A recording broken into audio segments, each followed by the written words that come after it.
a region once presided over by Vlad the Impaler, whose famous cruelty as a ruler spawned the legends that inspired Bram Stoker's iconic novel Dracula. To separate fact from fiction, my first stop is Pojănar, Vlad Țepeș's ruined fortress. I'm here to meet a man for whom Dracula tourism is not just a vocation, it's in his blood.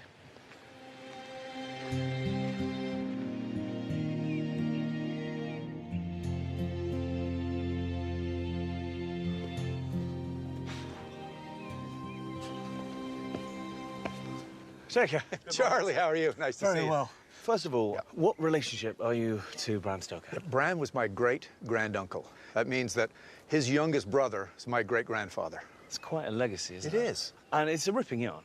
I mean, it's a fantastic story, but he never actually came to Transylvania, did he? No. He was a guy that did a lot of research back in London and in Ireland. He did a lot of books, Baedeker Guide, and 5 or 6 other books that put him here. And a huge amount of imagination. Absolutely. I mean, half of it really is reality. The other half is Bram's fantasy. So this book has, in terms of phenomena, quite literally spawned a monster, hasn't it? Absolutely. I mean, the legacy of Dracula has done a lot of things, not just Bela Lugosi and Christopher Lee and others. But it has unfortunately caused quite a lot of controversy amongst the Romanian people because, they're very proud of their heritage and their history. It's a very rich history. And yet most people in America, for example, associate Transylvania with blood-sucking fiends and werewolves. Yeah. And in fact, I would imagine that most people think that Transylvania is a country rather than part of Romania. Right. I feel a little responsible for some of the misconceptions that Bram took their national hero, Vlad Dracula, and turned him into a Hollywood vampire. And the legacy of the family, I'm trying to separate these two. Well, let's go and have a look at the fortress. Let's do it. Hopefully you can tell me a bit more. Okay, let's go. I think that's kind of neat. You have a bit of a challenge to get up here when you consider the history of the boyars that had to make this thing without 480 steps. You wouldn't sign up for this readily, would you? Not unless there was a whip at your back or a chance of impalement. The history here is very, very brutal, isn't it?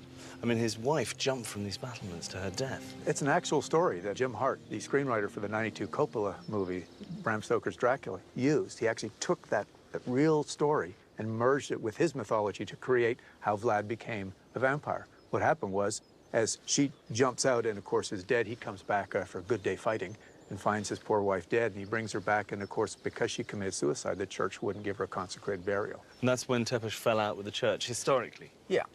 And, of course, many forget that he was a tremendous hero for the people. And that's another part of, proper responsible vampire tourism, is the Dracula that we know as the vampire really was a national hero. Vlad Dracula had 3 reigns, and during that time, he held back the Ottoman Empire, he made deals with the Austrian-Hungarian Empire. He was a hero. Brutal reign in brutal times, but he was one of their national heroes. So what constitutes sensitive vampire tourism exactly? Well, the impact I can make is separate the two. Vlad Dracula, the historical national hero, and the Count Dracula, Bram Stoker started, and then everyone else is taken to the nth degree, is separate these two, show the differences, and celebrate the two, because really, if you're smart about it, you can get double the tourism.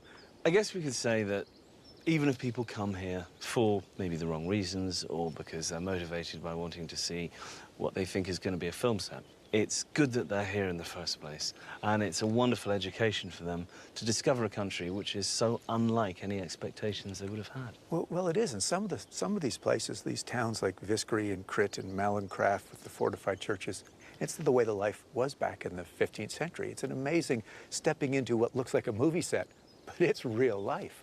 Do you think it can survive? I think there's effort needed to keep it surviving, Charlie. I think that the Mihaly Eminescu Trust and those folks do a great job, but I think it needs to be really encompassed by the government and say this is worth keeping. Let's not ignore it, because I think us as tourists love to come in and see it, and not many places left like this on Earth.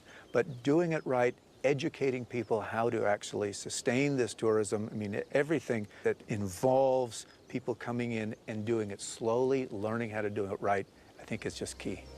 While Muntenia is historically one of the most important regions in Romania,